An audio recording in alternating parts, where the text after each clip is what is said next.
Bonjour à tous, on se retrouve pour mes pronos pour le jeudi 22 mai. Avant de démarrer, je vous rappelle que vous pouvez vous abonner à la chaîne YouTube de The Turf, vous pouvez activer la cloche pour être informé dès qu'une nouvelle émission est postée. N'oubliez pas également le jeu responsable, les mentions qui sont en bas de l'écran. Et concernant le jeu responsable, vous le savez, tous les jours, je vous propose un choix en 6, un choix resserré, afin d'optimiser vos investissements aux os 5 cordes, aux jeux simples, aux jumelés, au trio, etc. Un petit mot sur l'application The Turf également, n'oubliez pas de la télécharger. Si vous ne l'avez pas encore téléchargée, eh bien faites-le, elle est plus simple, plus efficace et plus rapide. Et si vous l'avez déjà, eh bien n'oubliez pas de la mettre à jour. Un petit mot sur l'opération Boosterf qui a commencé vendredi dernier et qui se poursuit jusqu'au 23 mai, donc jusqu'à vendredi. N'hésitez pas à participer tous les jours, il y a de nombreuses courses boostées. Regardez ça de près bien sûr sur The Turf. Et puis un petit mot aussi sur le parrainage qui est doublé jusqu'au 23 mai, 20 euros pour le parrain, 20 euros pour le parrainé. Là aussi, n'hésitez pas à en profiter. Allez, on va démarrer avec un Zo5 qui se court aujourd'hui à Longchamp sur un parcours rapide 1400 mètres. On a affaire à des concurrents âgés de 4 ans et plus. Course assez ouverte, beaucoup de possibilités dans ce rendez-vous. Les places à la corde peuvent jouer un rôle. J'ai un bon point d'appui, je pense, pour cette épreuve.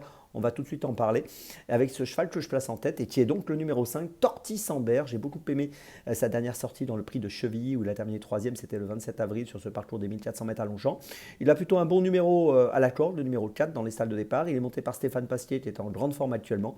Et cette année, il a couru 3 fois. 3 fois, il a fini sur le podium. Je pense qu'il est capable de jouer le premier rôle ici. J'y crois beaucoup. Je place en tête et j'espère le voir passer le poteau le premier.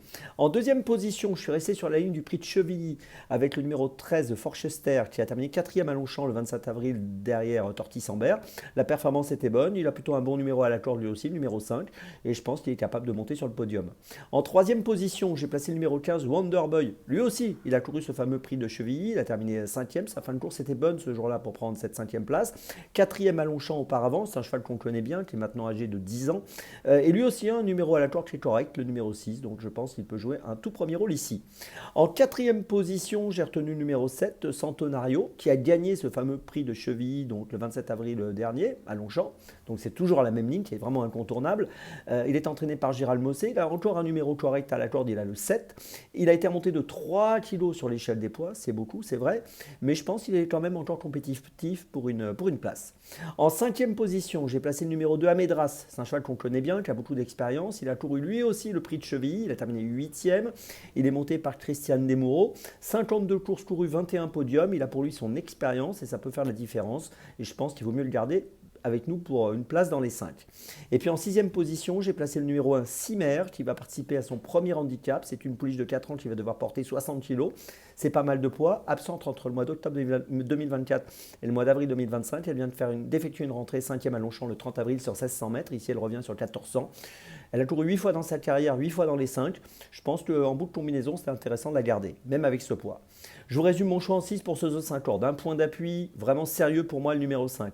Derrière, je place le 13 et le 15 que j'aime bien. Et derrière, je place les numéros 7, 2 et 1. Départ de la course, attention, pour ce jeudi, 20h15. Allez, on passe à Dans mes jumelles pour ce jeudi. On va démarrer Dans mes jumelles à 15h45, réunion 2, course 8 à Salon de Provence avec le numéro 8, Hérode du Corta, qui est pas mal engagé dans cette course au premier poteau avec 204 285 euros, alors que le recul est à 205 000 euros. Il est associé à Théo Briand, qui est toujours très performant. Il a terminé 5e à Marseille-Borelli le 30 avril sur le parcours des 3000 mètres. Il était plaqué des antérieurs et ferré des postérieurs. Ici, il sera déferré des antérieurs et ferré des postérieurs. C'est un concurrent qui a un palmarès intéressant avec déjà 12 victoires à son actif. Il peut peut-être remporter la 13e victoire de sa carrière pour cette sortie ici où il trouve, je le répète, un bon engagement au premier poteau. Le numéro 8, Hérode du Corta, donc dans la 8e de Salon de Provence, c'est mon premier choix du jour. Mon deuxième choix, ce sera 17h13, réunion 1, course 2. Cette fois, on va à Longchamp avec le prix Ocard, moment très attendu bien sûr, avec le numéro 10, Avide. C'est le duo Fabre-Guyon. Il a gagné pour ses premiers pas au mois de novembre l'année dernière à Chantilly sur 1800 mètres. Là, on va évoluer sur 2200. Il a terminé deuxième à Chantilly le 14 avril pour sa rentrée sur 2200. Il est engagé dans le Grand Prix de Paris qui se courra au mois de juillet à Longchamp sur 2400 mètres. Ici, dans cette course de groupe, je pense qu'il est capable de jouer un très bon rôle et pourquoi pas le premier rôle même. Je vous invite à le suivre de près, le numéro 10, Avide dans la deuxième à Longchamp. C'est mon deuxième choix de la journée. Mon troisième choix, 19h33, réunion 1, course 6, toujours à Longchamp, le numéro 2, Paix des Dames. J'ai beaucoup aimé sa victoire à Longchamp le 30 avril dernier sur ce parcours des 1800 mètres. Elle a vraiment laissé une belle impression. Elle a dirigé la course et elle a su prolonger son effort jusqu'au bout. Je la vois bien confirmée aujourd'hui. Pour l'instant, elle a couru 3 fois, gagné 2 fois. Et je pense qu'elle est capable de remporter un nouveau succès. Le numéro 2, Paix des Dames, dans la 6e à Longchamp. C'est mon 3e choix de la journée. Ma petite folie, ce sera à Nantes. 13h43, réunion 3, course 4, avec le numéro 3, Pouchkar. Alors Pouchkar a couru une seule fois, 3e au Haras du Pin le 13 avril pour ses premiers pas sur 2100 mètres. La fin de course était bonne et laissait augurer une victoire assez rapide.